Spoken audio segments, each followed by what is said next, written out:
terukur kasih-Mu, tak terbatas hikmat-Mu,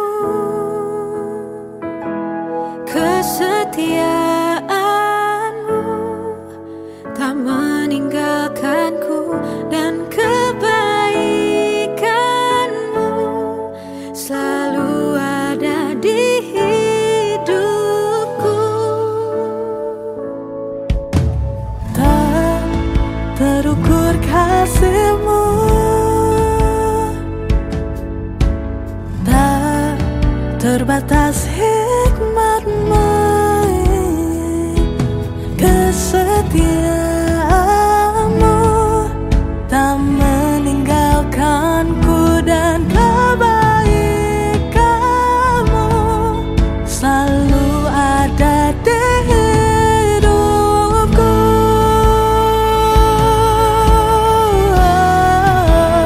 Engkau Tuhan yang beracara, Yesus, ku mau mengikutimu.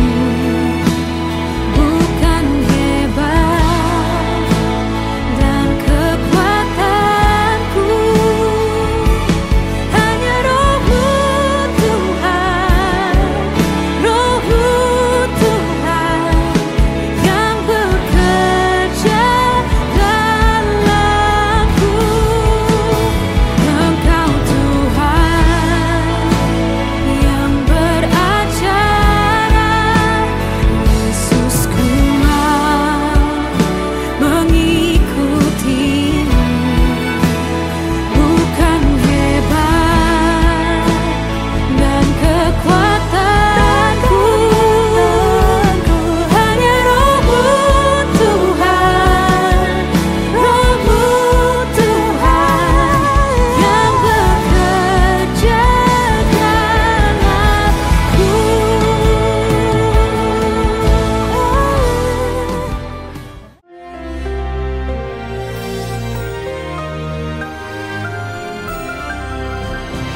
Shalom. Mungkin tidak banyak daripada warga kerajaan tahu nama Tuhan Yesus adalah the Lord of the breakthrough, ya, Tuhan yang menerobos. Kita melihat dalam Yohanes pasal 4.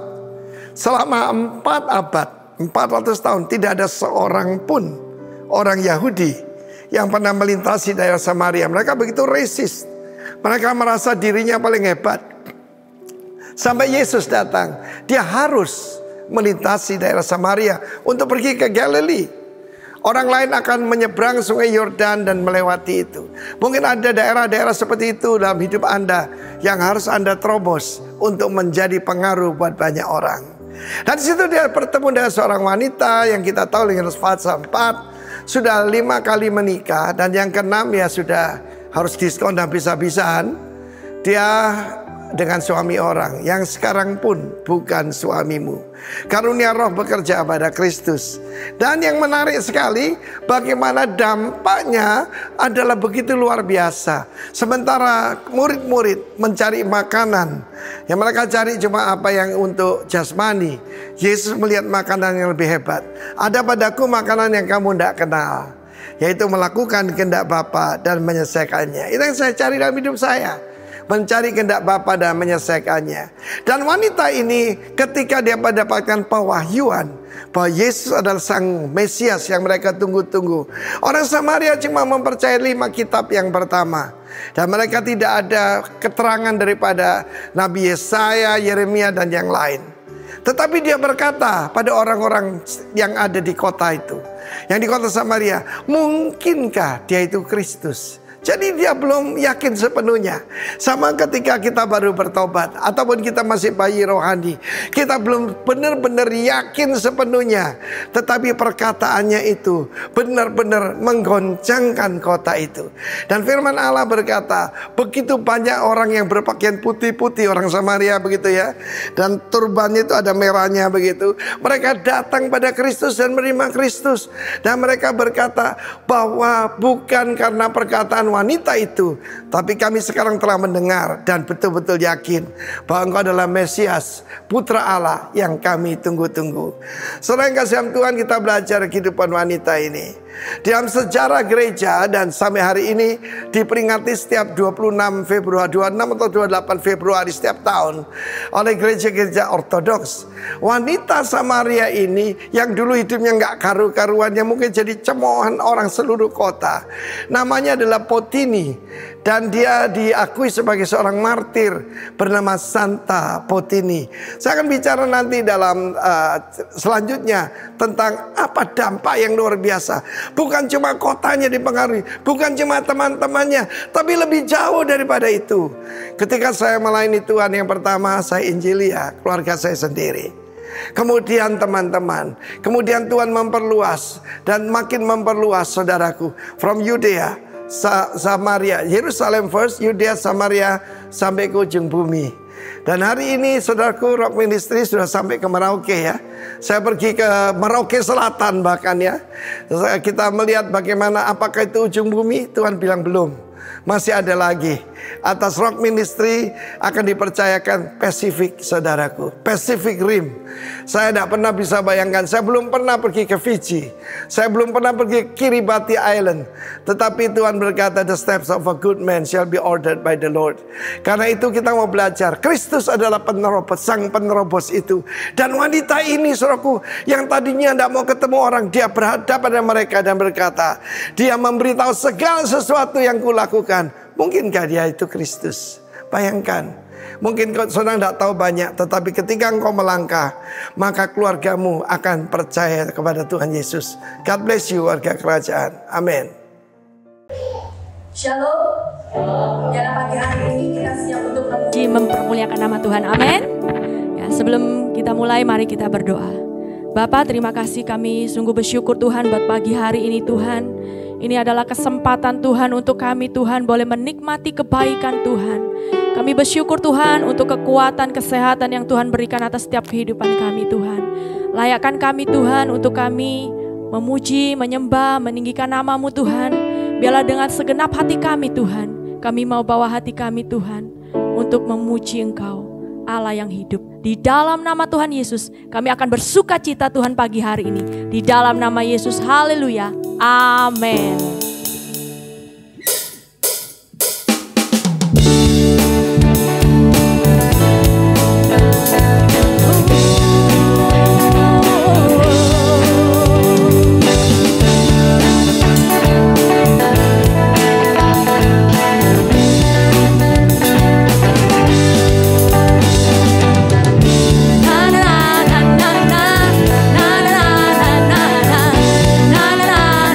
na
bersyukur Tuhan. Engkau Bapa yang begitu baik. Terima kasih untuk anugerah-Mu Tuhan. Engkau Bapa yang setia dalam setiap kehidupan kami. Engkau Tuhan yang setia, sumber kekuatanku.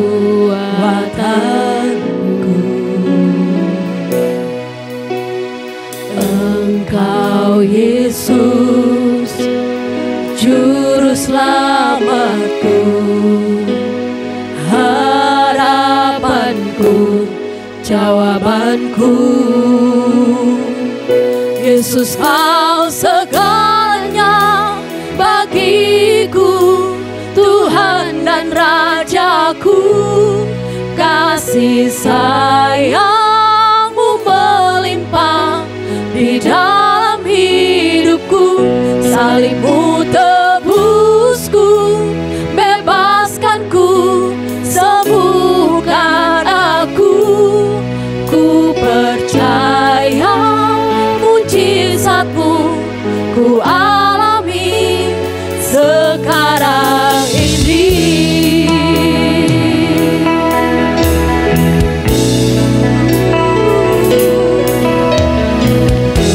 Engkau Tuhan yang setia, sumber kekuatanku. Engkau Yesus,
Hanya Engkau yang layak terima pujian, hormat, pengagungan. Engkau Allah yang besar, Engkau Allah yang setia, Engkau Allah yang penuh kasih, yang hadir di tempat ini. Engkau memulihkan, bahkan Engkau membuat mujizat di tempat ini. Terima kasih Tuhan. Bekerjalah lebih lagi di tengah-tengah kami lewat kebenaran firman-Mu. Hati kami siap untuk mendengar kebenaran firman-Mu. Bukakanlah seluruh pikiran kami, roh kami, supaya kami menangkap apa yang menjadi isi hati-Mu pagi hari ini. Di dalam nama Tuhan Yesus. Haleluya.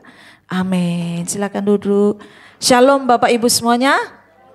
Kasih senyum kanan kiri. Amin. Allah kita luar biasa. Amin.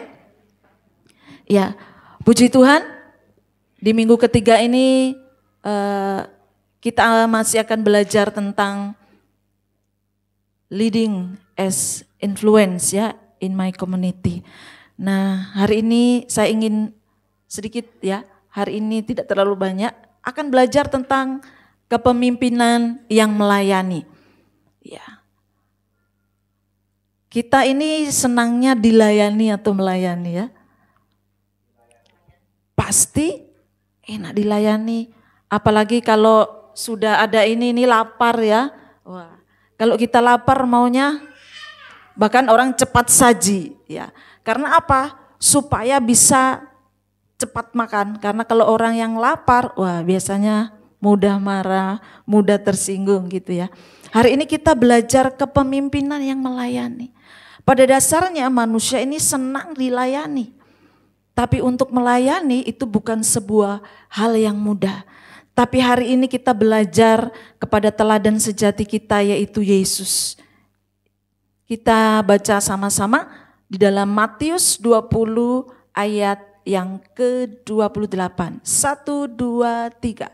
Sama seperti anak manusia datang bukan untuk dilayani, melainkan untuk melayani dan untuk memberikan nyawanya menjadi tebusan bagi banyak orang. Di minggu pertama Bapak Gembala sudah menjelaskan tentang bagian ini.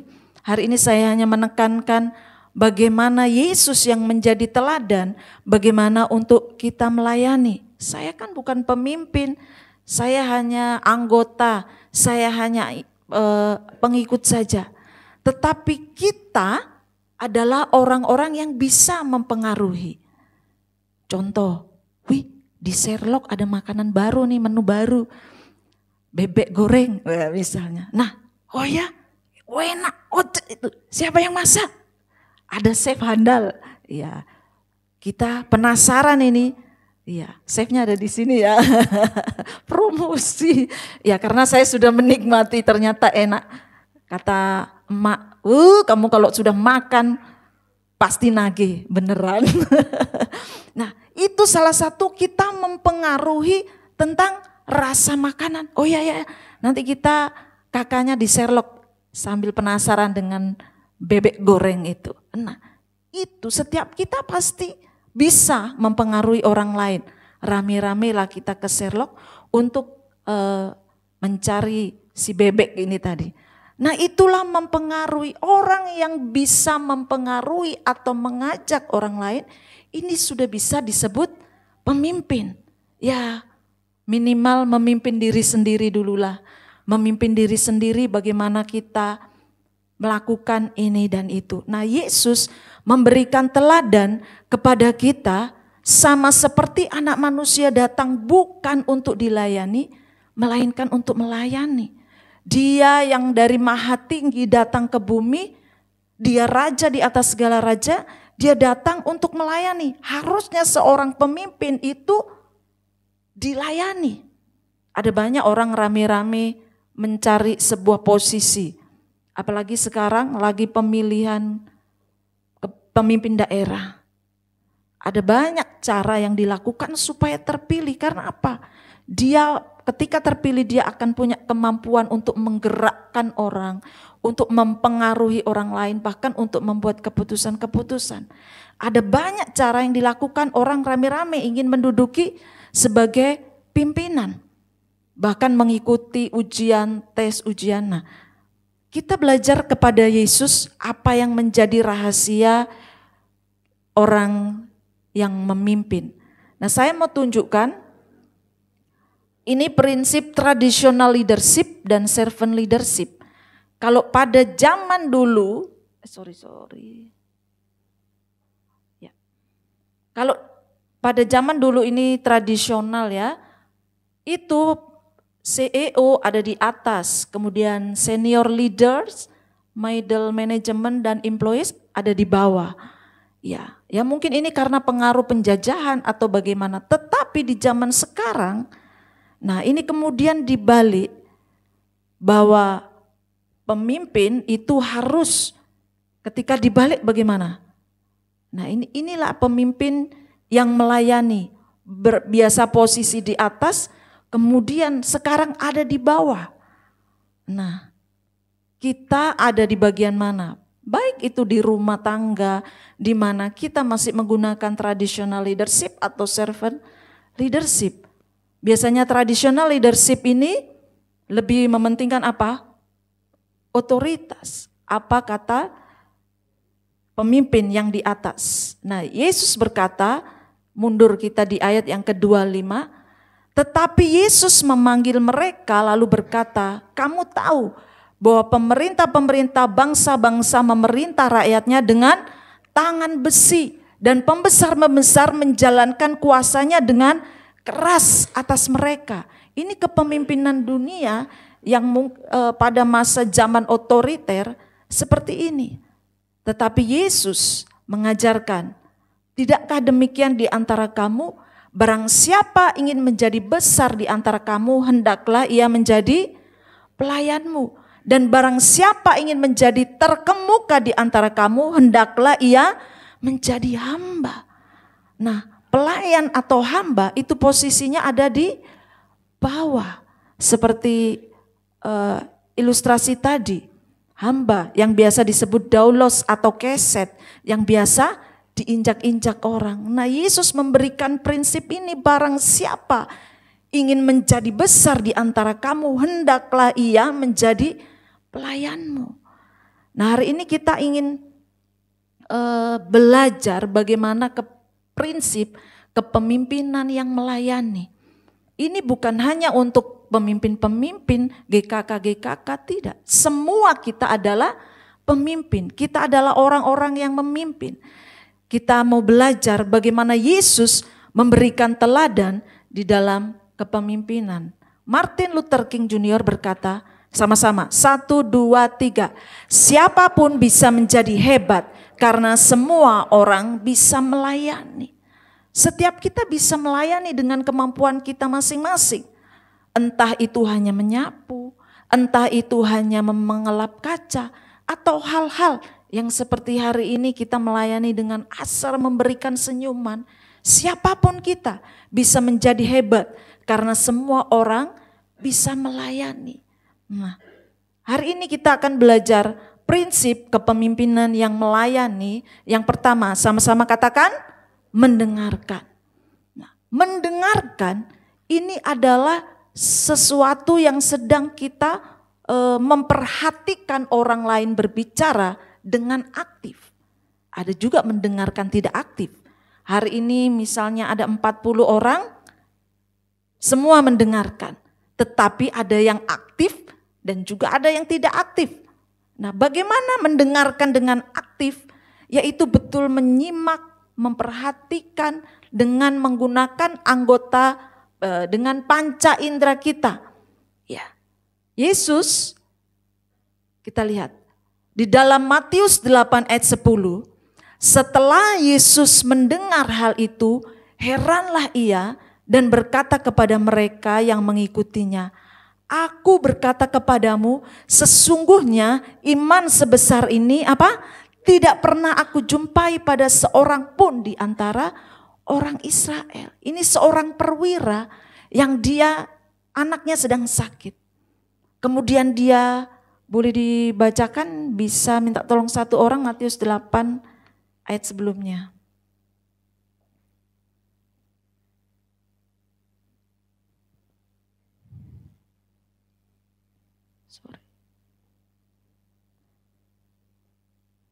Oke. Ayat 8. Boleh?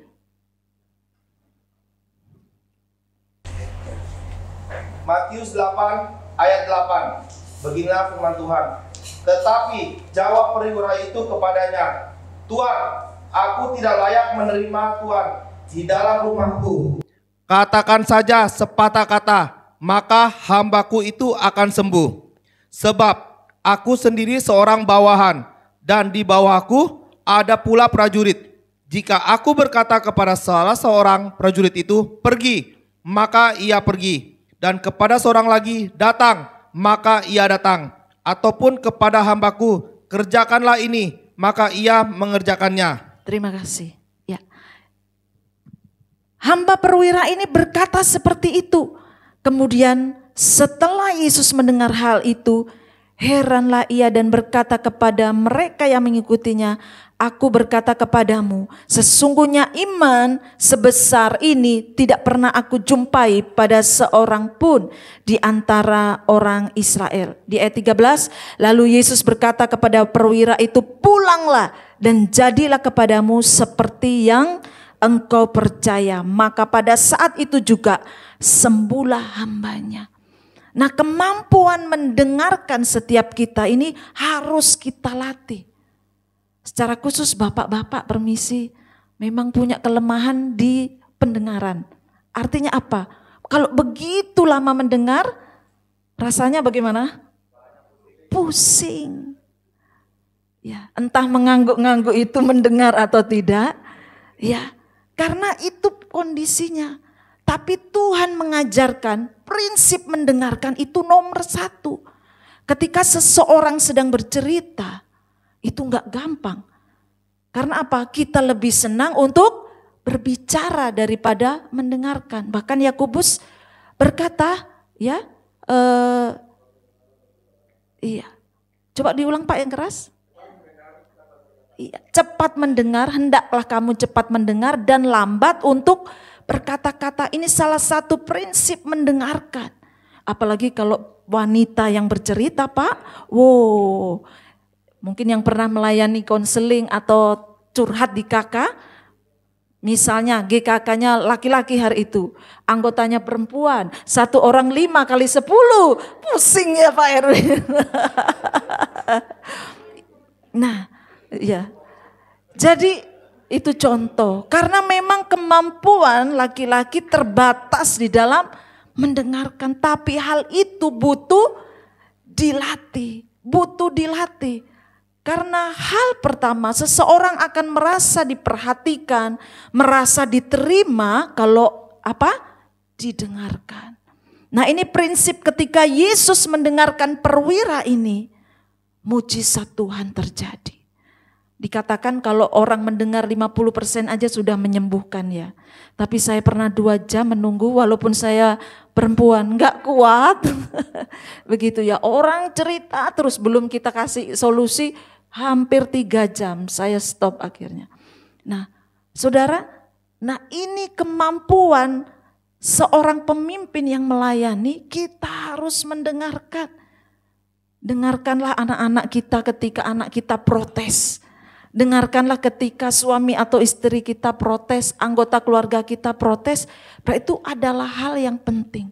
Nah, kemampuan mendengarkan ini bagian yang pertama untuk kita perhatikan bagaimana kita menjadi seorang pemimpin yang mau melayani. Siap untuk mendengarkan?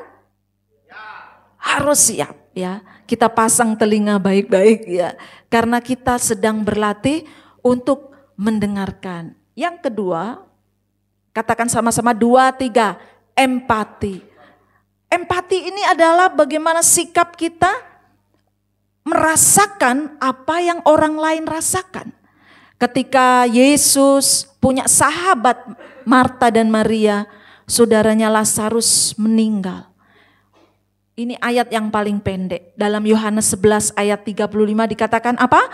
Maka menangislah Yesus. Yesus menangis, artinya Yesus turut empati kepada sahabatnya. Apa yang sahabatnya rasakan, dia juga turut merasakan. Nah, sikap empati inilah yang harus kita miliki. Khususnya kita sebagai seorang pemimpin, ada anggota-anggota kita empati. Ya, empati, kita merasakan ketika ada saudara-saudara keluarga kita yang mengalami, aduh kasihan dia ya. Tidak cukup kita simpati, tapi kita terlibat, terjun, ambil bagian di dalamnya untuk apa yang sedang mereka persoalkan, yang mereka sedang pergumulkan. Yang kedua, empati. Ya. Yang ketiga, katakan sama-sama, penyembuhan. Di dalam Yohanes 8 ayat 1 sampai 11, cuman saya mencatat satu ayat saja di bagian terakhir. Lalu kata Yesus, aku pun tidak menghukum engkau. Pergilah dan jangan berbuat dosa lagi mulai dari sekarang. Ini penyembuhan yang dilakukan oleh Yesus bukan hanya secara fisik saja sakitnya yang disembuhkan, tetapi perempuan ini ya seorang yang berzina, kemudian dia berbuat zina, lempari dia dengan batu. Tetapi Yesus datang, siapa yang tidak pernah berbuat dosa? Lempari dengan batu. Nah, ada sebuah penerimaan yang Yesus lakukan, ada sebuah kasih yang Yesus rasakan. Nah, penyembuhan yang dilakukan, mungkin kita tidak punya karunia untuk mendoakan menjadi sembuh. Tetapi ketika kita melakukan, kita berkunjung ke keluarga saudara seiman kita yang sedang sakit, itu sudah memberikan rasa kelegaan, rasa diperhatikan. Bahkan penyembuhan merasa dirinya diterima, merasa dirinya berharga, menerima orang lain apa adanya dengan segala macam pergumulannya. Saya punya pengalaman ini ketika saya satu kamar dengan seseorang, ada kegiatan di Mataram, ya, kemudian kita sharing bercerita selama ini kekecewaannya dia simpan di dalam hati. Itu jam 11 malam. Kita dari hotel, kemudian kita satu kamar, sebelum tidur kita cerita-cerita. Kemudian ketika saya pegang, saya doakan, menjeritlah dia di tengah malam. Ya. Jadi itu kita cerita mungkin bisa 1 jam, jam 12 malam. Ketika saya pegang kemudian dia menjerit histeris, ketika saya doakan ternyata ada banyak luka-luka. Tetapi kemudian kita tidak tahu bahwa di tempat di luar itu sudah heboh. Apa yang terjadi? Apa yang terjadi ini? Kok ada yang berteriak-teriak? Begitu ya. Setelah selesai berdoa baru saya lihat, wah jangan-jangan ada setan. Padahal ini guru-guru agama ini. Jangan-jangan ada. Karena kan kalau Bapak Ibu Saudara yang pernah melayani orang yang sakitnya terlalu dalam itu, menjeritnya itu tidak biasa. Menjeritnya itu lepas, menjerit yang sangat begitu. Jadi kalau di tengah malam jam 12 kira-kira ya agak serem sih ya mungkin. Karena kita di hotelnya agak besar gitu ya. Jadi lantainya di 3 begitu. Jadi teman-teman yang di sebelah itu saya dengar sih gubrak. Cuma tidak tahu ternyata di grup itu sudah bilang, ada sesuatu apa? Ada apa ini? Jangan-jangan ini tengah malam ada sesuatu yang kerasukan begitu ya. Saya ketawa setelah melihat itu. Nah, dan akhirnya, jangan-jangan ada keluarga yang meninggal atau apa, semua heboh. Padahal cuma saya sentuh, didoakan itu sampai jam 1 malam. Kita tertawa melihat itu, besok paginya klarifikasi dengan semua orang begitu ya.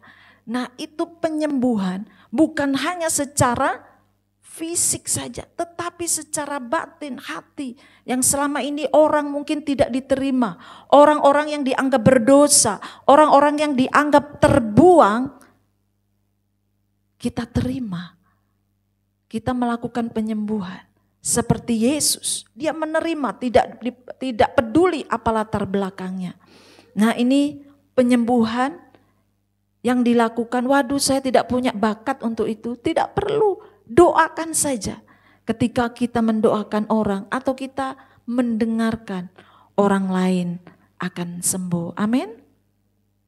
Ya, yang keempat. Ya. Teladan. Yohanes 8 di 1 sampai 15. Saya ambil yang di bagian terakhir. Sebab aku telah memberikan suatu teladan kepada kamu, yaitu apa? Supaya kamu juga berbuat sama seperti yang telah kuperbuat kepadamu. Ketika Yesus memberikan teladan kepada murid-muridnya untuk membasuh kaki murid-muridnya.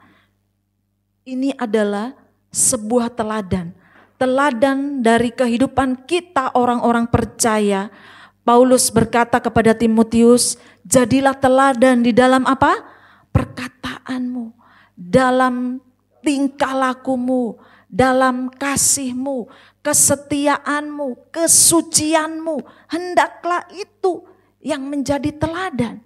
Teladan ini saya memberikan ilustrasi,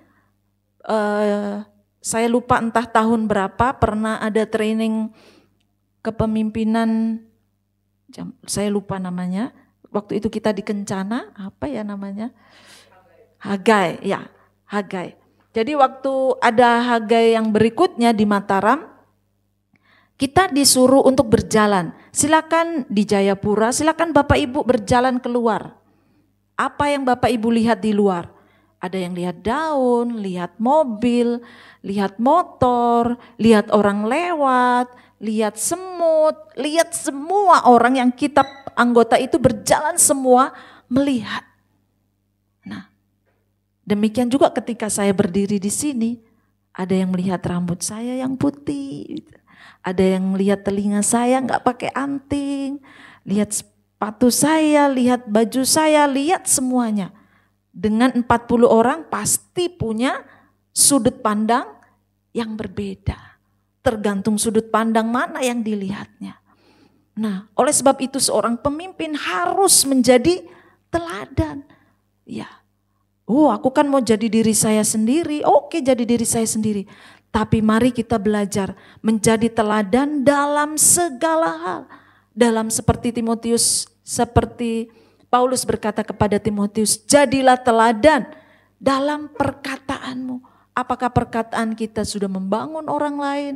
Seperti kita menyampaikan firman Tuhan, menguatkan satu dengan yang lain. Jadilah teladan dalam perkataanmu, dalam kasihmu, dalam tingkah lakumu, kesucianmu, kesetiaanmu.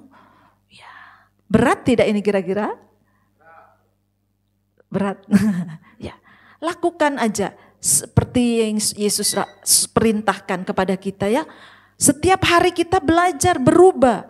Mungkin hari ini saya ndak emosi, tiba-tiba besok emosi dilihat Kak Ati ternyata suka emosi ya, marah-marah. Nah, tapi kita sedang proses di dalam belajar untuk kita menjadi teladan. Siap menjadi teladan? Amin. Senggol teman sebelahnya, depan belakangnya. Ayo. Biar gak ngantuk. Yuk, jadi teladan ya. Oke, yang terakhir. Apa sama-sama katakan? Bangun komunitas. Ya. Mengembangkan dan memelihara komunitas yang efektif merupakan hal mendasar bagi kepemimpinan yang melayani. Jadi seorang pemimpin punya kemampuan untuk mengembangkan dan memelihara komunitas. Ketika Yesus, dia mampu mempengaruhi orang-orang di sekitarnya, mempengaruhi muridnya. Yesus punya komunitas, murid-murid komunitasnya. Saya ingin sedikit bercerita tentang komunitas ini. Ya. Apa sih komunitas itu?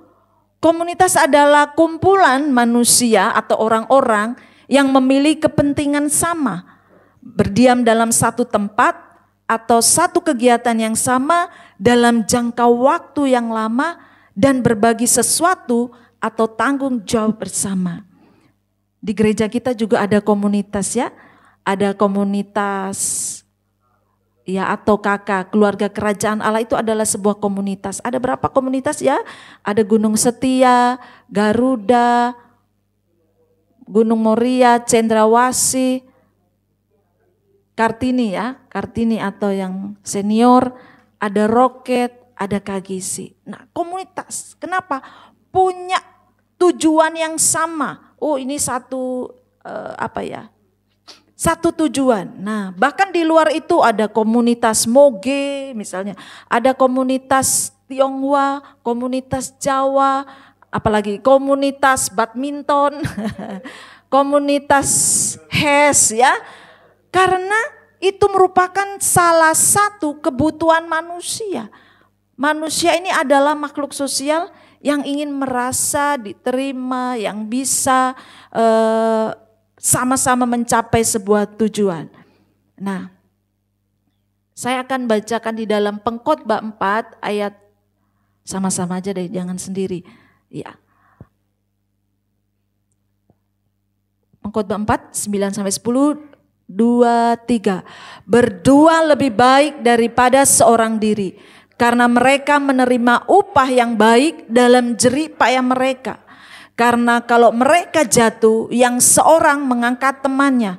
Tetapi wahai orang yang jatuh, yang tidak mempunyai orang lain untuk mengangkatnya. Wahai ini apa ya? Sampai lupa saya ini ya. Jadi celakalah ya, kayak seperti itu. Orang yang jatuh, yang tidak mempunyai orang lain untuk mengangkatnya. Ini adalah pentingnya kita berkomunitas. Ya, kita didesain Tuhan bukan untuk sendiri. Kita didesain Tuhan untuk berkomunitas, bersama-sama. Pengkhotbah pun berkata berdua lebih baik daripada seorang diri. Karena menerima upah yang baik dalam jerih payah mereka. Karena kalau mereka jatuh, yang seorang mengangkat temannya.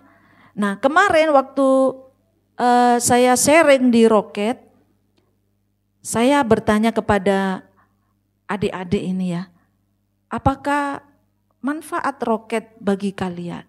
Ya, sebelumnya di KGC Astin pernah sharing tentang apa yang didapatkan di Bali ketika dia mengikuti conference youth ya, kalau tidak salah conference youth Kingdom Youth Conference. Nah, dikatakan sesuai bilangan riset. Jadi saya sering mengikuti bilangan riset ini, ada seperti pertanyaan-pertanyaan ya yang diberikan kepada berapa peserta seluruh Indonesia ya, bahwa gereja itu ya, apa sih yang tertarik untuk anak-anak muda di dalam sebuah gereja?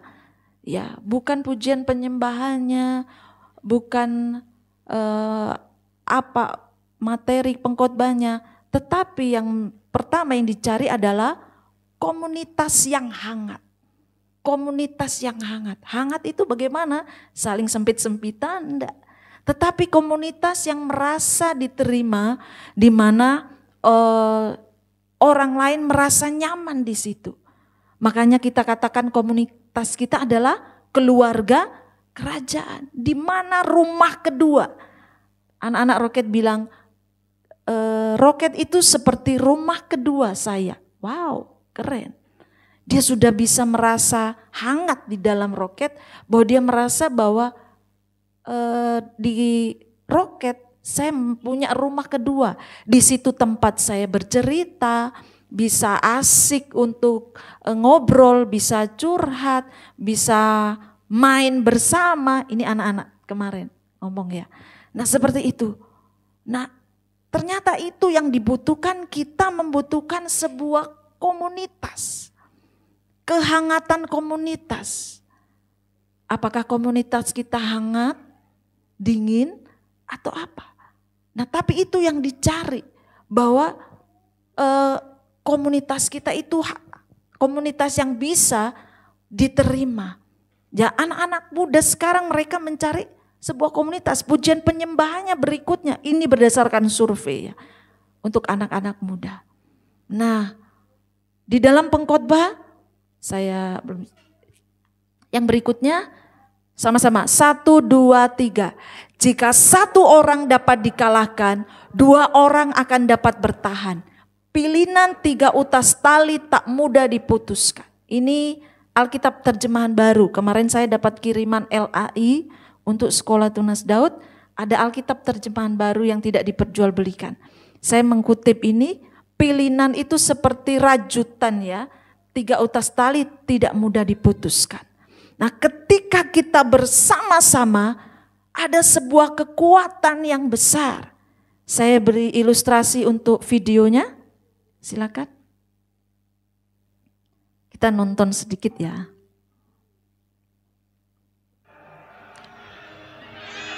Video Finding Nemo. Dory masuk ke dalam perangkap. No, Dory!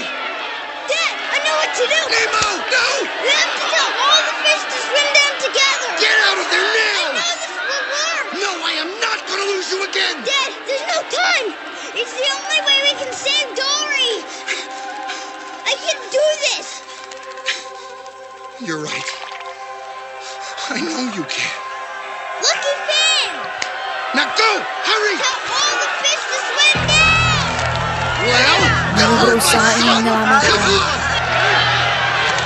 Dory, you have to tell everybody to swim down together! You understand what I'm saying to you?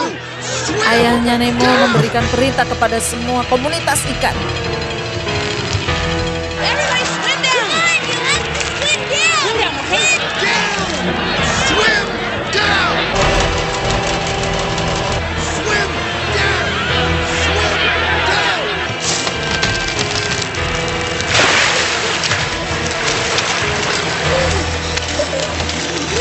Don't give up! Keep swimming! Just keep swimming! Ayahnya berusaha untuk memberikan semangat ya, That's it! untuk berenang ke bawah dengan kekuatan bersama-sama. Apa yang terjadi? Just keep swimming! Keep swimming! Come on, Dad! You're doing great! Mereka saling menguatkan, saling memberi semangat. Keep swimming, just keep swimming. Almost there! Keep swimming!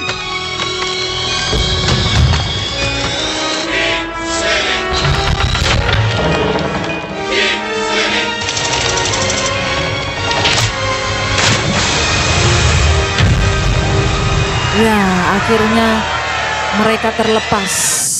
Oke, ya. Ya, ada saingannya. Oke, itu adalah sebuah ilustrasi kekuatan dari komunitas ikan sehingga mereka tidak terjaring. Nah, inilah the power ya, power of community. Jadi kekuatan dari sebuah komunitas jangan diabaikan. Ada banyak ilustrasi-ilustrasi ketika semut ingin dimakan oleh binatang penyedot, itu apa namanya ya? Nah, terenggiling. Tetapi ketika seluruh kumpulan semut itu berkerumun jadi satu, dia tidak bisa dikalahkan. Ya, demikian juga ketika komunitas kerajaan di tempat ini bersatu, ada power, ada kekuatan yang besar untuk mengalahkan segala hal tipu daya iblis. Bahkan dikatakan bahwa ini adalah sebuah perlindungan. Ya, sebuah perlindungan. Karena kalau mereka jatuh, yang seorang mengangkat temannya. Nah, ini manfaat daripada kita berkomunitas. Karena kita tidak mampu sendiri. Saya sering berpesan kepada anak-anak muda yang sekolah di luar atau sudah tidak berkomunitas di kita karena keluar kota, carilah komunitas. Karena berpengalaman ketika awal di Sumbawa, ada banyak anak-anak muda yang jatuh, meninggalkan Tuhan. Karena apa? Di luar komunitas. Komunitasnya salah. Inilah pesan penting untuk anak-anak muda semua. Nah, saya memberikan contoh. Nah, ini adalah komunitas pecinta kepiting. Ya, ini KGC waktu makan kepiting. Ya, karena ada jago-jago masak, jadi kita makan kepiting bersama-sama. Ya. Nah, ini ada. Ini semua kebetulan laki-laki, saya enggak ikut jadi kaum laki-laki. Ya. Ini komunitas KGC. Ya. Di mana apa yang harus dilakukan di dalam komunitas kita? Filipi 2 ayat 1 sampai 5. Jadi karena dalam Kristus ada apa? Nasihat, ada penghiburan kasih, ada persekutuan roh, ada kasih mesra dan belas kasihan. Di dalam komunitas harus menggunakan prinsip Yesus ini. Tujuannya apa? Bukan sekedar kumpul makan-makan, kita rame-rame berenang atau apa ya. Seperti Roket besok mau berenang. Oke, mumpung libur mereka berencana berenang. Nah, karena pengen kegiatan yang seru-seru katanya Roket. Bukan hanya sekedar itu, tetapi di dalam komunitas harus ada budaya kerajaan Allah. Katakan apa? Bukan sekedar rame-rame kumpul, tetapi harus ada budaya kerajaan Allah. Ada pujian, ada penyembahan, ada firman, menguatkan satu dengan yang lain. Di dalamnya apa? Ada nasihat, ada penghiburan kasih, persekutuan roh. Itu doa ya. Ada kasih mesra dan belas kasihan. Karena itu sempurnakanlah sukacitaku dengan ini. Apa? Hendaklah kamu sehati sepikir dalam satu kasih, satu jiwa dan satu tujuan. Dengan tidak mencari kepentingan sendiri atau puji-pujian yang sia-sia. Sebaliknya hendaklah dengan rendah hati yang seorang menganggap yang lain lebih utama daripada dirinya sendiri. Ini yang harus ada dalam sebuah komunitas di dalam gereja kita. Egonya bukan nomor satu. Egonya taruh di bawah. Untuk apa? Menganggap orang lain lebih utama dan tidak mencari kepentingan sendiri. Harus dengan rendah hati. Kemudian, nah ini ya, dan janganlah tiap-tiap orang hanya memperhatikan kepentingannya sendiri, tetapi kepentingan orang lain juga. Pasti Bapak Ibu Saudara merasakan ya, bagaimana di komunitas kerajaan, pasti merasakan bagaimana care-nya. Kalau enggak kakak kita rindu, atau pengen ngumpul-ngumpul. Nah karena apa? Kita sudah saling membutuhkan. Di ayat yang kelima, sama-sama kita katakan 2, 3. Hendaklah kamu dalam hidupmu bersama menaruh pikiran dan perasaan yang terdapat juga dalam Kristus Yesus. Jadi dalam komunitas ini kita punya pikiran, perasaan yang terdapat dalam Kristus Yesus. Saya mau sharing sedikit di akhir cerita. Ini komunitas baru kami.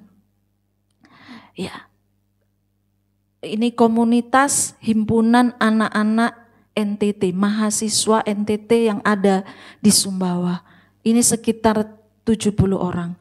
Jadi ada guru kami yang punya komunitas ini dan mereka rindu untuk dimentorin. Ya. Nah, saya tanya berapa jumlahnya? 70 orang. Wow. Buat saya itu PR besar. Ya. Karena gaya hidup mereka masih ada yang pacaran bebas, mereka masih hidup dengan roh-roh nenek moyang, mereka masih banyak hal yang butuh. Nah, budaya Kristus itu yang harus dimanifestasikan kepada kelompok mereka, karena ini mayoritas Kristen. Jadi ketika mendapatkan tugas yang seperti ini, bagi saya, wah, saya tidak bisa sendiri. Saya butuh banyak orang. Karena seperti yang saya sampaikan di sekolah ya, bagaimana untuk membangun satu anak membutuhkan satu desa. Ya. Ketika kita ingin mendidik anak itu membutuhkan satu desa, bukan satu orang. Bayangkan ini 70 orang yang aktif, ada anak-anak yang baru. Nah ini komunitas baru yang bagaimana kita bisa mempengaruhi, ya membawa pengaruh nilai-nilai kerajaan kepada mereka. Mereka ada di Sumbawa. Ya mereka kemarin bantu-bantu kami untuk kerja bakti dan mereka merindukan nanti diprogramkan ada ibadah. Tempatnya di mana kita berpikir ya. Nah ini merupakan tugas baru yang saya bagikan beban bersama-sama. Mereka juga membutuhkan pengaruh yang baik, nilai-nilai kerajaan yang bisa dibagikan kepada mereka. Mari Bapak Ibu jemaat Tuhan, kita bagaimana kita hidup di dalam komunitas. Bagi yang belum berkomunitas, ayo bersama-sama cari tempat yang memang sesuai, yang memang merasa nyaman untuk bagaimana bisa bertumbuh bersama. Karena kita adalah orang-orang yang membawa pengaruh kerajaan Allah. Bukan hanya di dalam saja, tapi mari kita jangkau. Ada banyak orang-orang di luar sana yang membutuhkan kasih Kristus lewat kehidupan kita. Amin. Amin. Tuhan Yesus memberkati. Mari kita berdoa. Terpujilah nama Tuhan. Engkau Bapa yang baik, Engkau Bapa yang mengasihi kami. Kami bersyukur buat kebenaran firman Tuhan ini. Bagaimana kami sebagai jemaat-Mu, kami adalah orang-orang yang dipersiapkan Tuhan untuk kami membawa nilai-nilai kerajaan Allah. Kami membawa pengaruh di dalam komunitas kami Tuhan. Kami komunitas di gereja di tempat ini untuk kami bisa membawa pengaruh bagi komunitas-komunitas lain yang di luar sana yang mereka membutuhkan kasih Tuhan. Pakai seluruh jemaat-Mu di tempat ini. Kami sadar bahwa kami tidak dapat hidup sendiri. Kami membutuhkan orang lain. Oleh sebab itu pakai kami lewat komunitas kami mau tumbuh bersama. Kami saling menjangkau, saling menguatkan, saling peduli satu dengan yang lain. Karena kami tidak dapat hidup sendiri. Pakai kami Tuhan dengan kemampuan yang datang dari Tuhan. Terima kasih.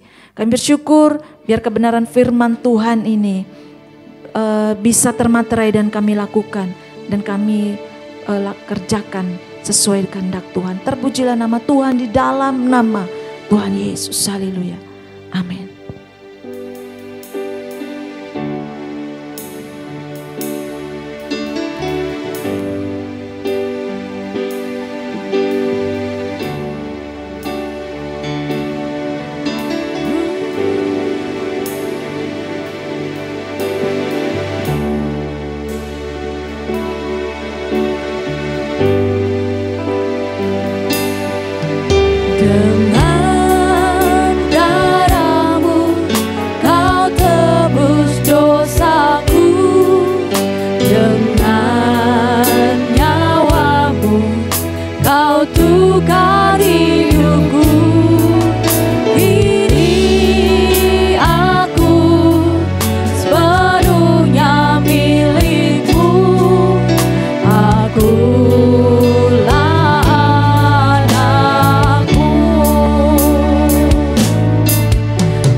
dan darah-Mu yang merupakan persekutuan antara kami dan diri-Mu Tuhan. Dan kami percaya Tuhan bahwa itu adalah yang memampukan kami untuk melakukan apa yang menjadi kehendak-Mu di dalam kehidupan kami.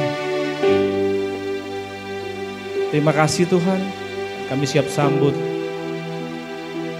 tubuh dan darah-Mu. Amin. Bagi Bapak Ibu yang belum menerima? Ada yang belum menerima Hosti dan Anggur? Dan sekali lagi saya ingatkan lagi bahwa yang dapat ikut di dalam pelayanan perjamuan kudus ini adalah orang yang sudah dibaptis. Yang belum sebaiknya jangan. Oke, mari kita angkat tinggi-tinggi. Tuhan, kami percaya bahwa roti yang kami angkat ini adalah tubuh Kristus. Tubuh yang dipecah-pecahkan untuk kami. Yang mengatasi segala kelemahan tubuh kami. Sakit penyakit, ketidakmampuan, pikiran yang keras, semua diubahkan oleh karena tubuh Kristus menjadi bersatu dengan kami. Percayakah Bapak Ibu Saudara bahwa hosti yang diangkat di tangan kanan kita ini adalah tubuh Kristus? Marilah kita makan di dalam nama Tuhan Yesus Kristus.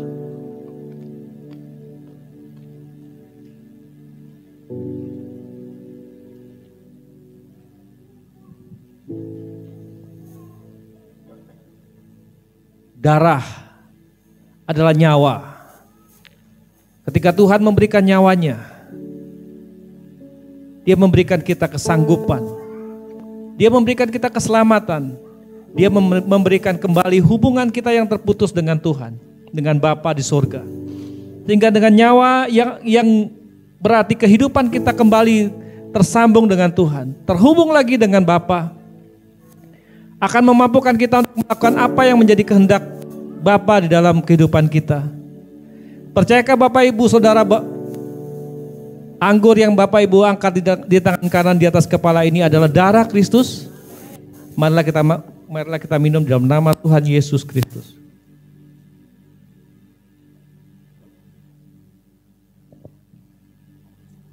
Tuhan, terima kasih buat persekutuan ini, dan kami percaya Tuhan, persekutuan ini memampukan kami untuk melakukan apa yang menjadi kehendak-Mu dalam kehidupan kami, memberikan kami kehidupan dan mengatasi segala kelemahan daripada tubuh kami. Terima kasih Tuhan, di dalam nama Tuhan Yesus. Yes. Sungguh kami mengucap syukur, Engkau baik Bapa. Terima kasih buat ibadah yang kami nikmati pada hari ini Tuhan. Biar nama Tuhan dipermuliakan. Kekuatan firman-Mu mengubahkan cara kami berpikir Tuhan. Biar kami semua mempunyai satu tujuan untuk memuliakan nama-Mu Tuhan. Melalui komunitas yang Tuhan percayakan kepada setiap kami, di mana kami ada untuk bertumbuh.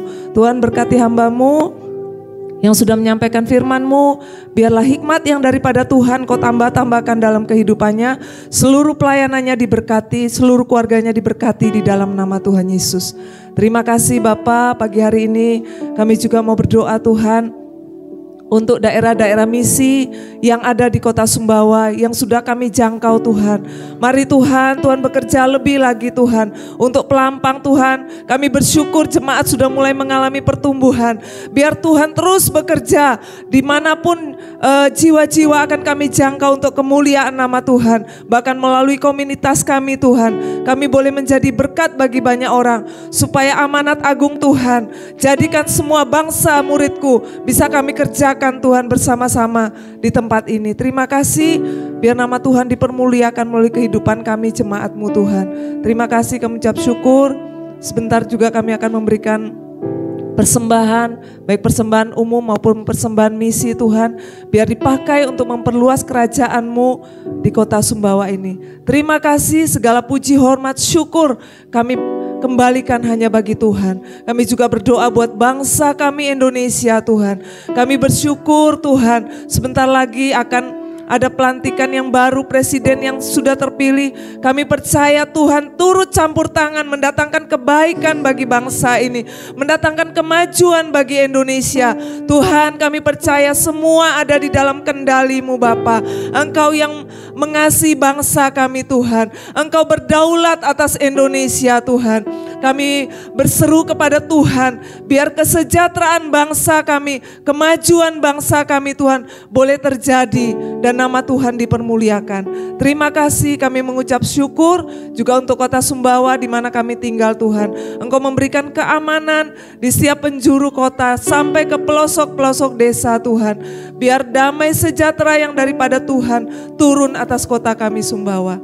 Terima kasih Bapak. Kami mengucap syukur, menyerahkan semua doa ucapan syukur kami ini hanya di dalam nama Tuhan Yesus. Amin. Shalom warga kerajaan, kembali lagi di Rock News minggu ini. Ibadah Raya Minggu 22 September 2024 akan dilaksanakan di Aula Quick Chicken Zubento. Ibadah akan dimulai jam 8 pagi. Kita akan diberkati melalui hambanya Ibu Linda Kusumawati. Semua berdoa dilaksanakan setiap hari Rabu jam 6 sore di tempat Ibu Linda, Jalan Kerangka Baja. Kami mengundang Bapak Ibu Saudara sekalian untuk ikut bergabung ke dalam keluarga kerajaan Allah. Mengenai waktu dan tempat, silakan menghubungi GKK yang tertera. Bagi yang belum bergabung, mari ikut bergabung. Kita akan mendapat kesatuan hati, tumbuh bersama dan menangkan jiwa. Doa puasa dilaksanakan setiap hari Sabtu jam 5:30 pagi di tempat Ibu Linda, Jalan Kerangka Baja. Ibadah Roki dilaksanakan setiap hari Minggu jam 11 WITA di Aula Tunas Daud. Bagi Bapak Ibu Saudara sekalian yang ingin memberikan persembahan melalui transfer, bisa langsung melakukan transfer ke nomor rekening berikut.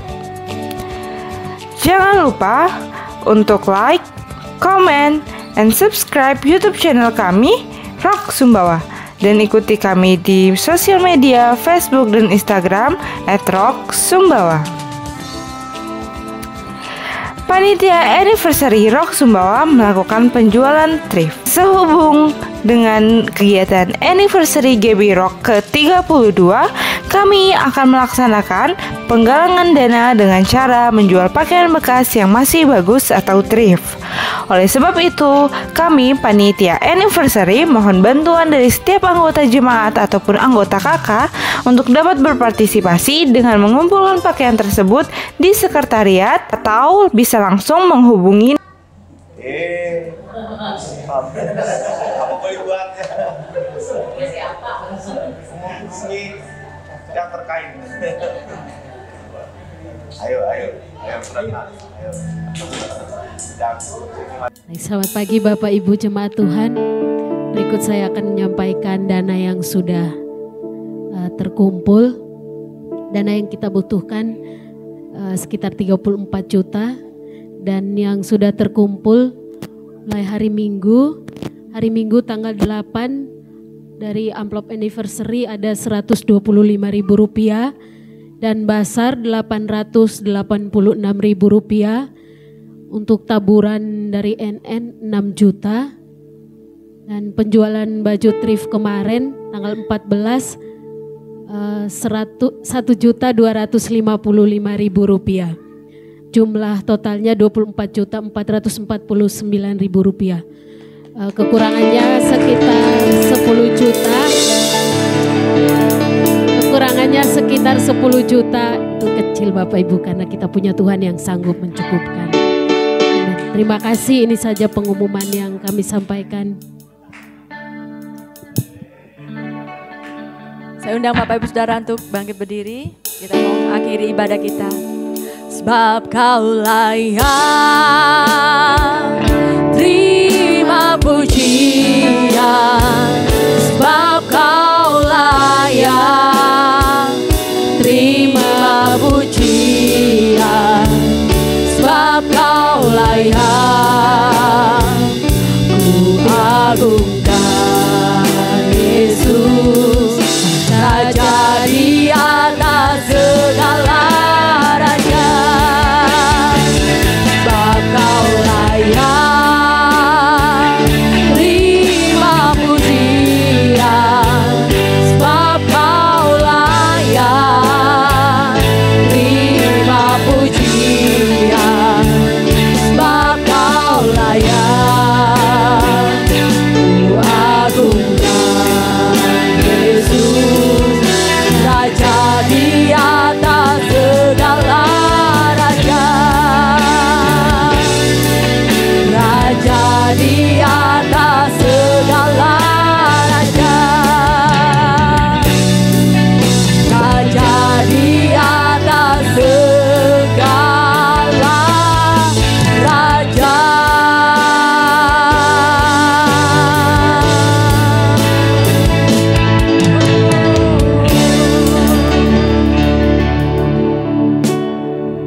Kekasih-kekasih Tuhan, angkatlah kedua tanganmu dan terimalah berkat daripada Bapa, Putra, dan Roh Kudus di dalam nama Tuhan Yesus Kristus.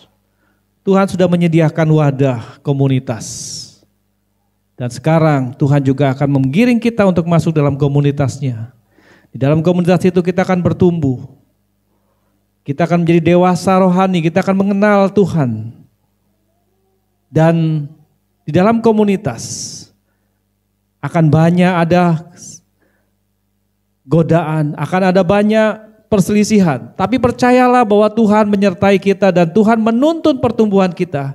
Sehingga hidup kita menjadi berkat dimanapun kita berada. Di dalam komunitas kita, di dalam keluarga kita, di dalam masyarakat, dimanapun Tuhan menempatkan kita. Sebab Tuhan sudah membentuk kita dalam komunitas itu. Percayakah Bapak Ibu Saudara bahwa komunitas dan penyertaan Tuhan menyertai kita semua?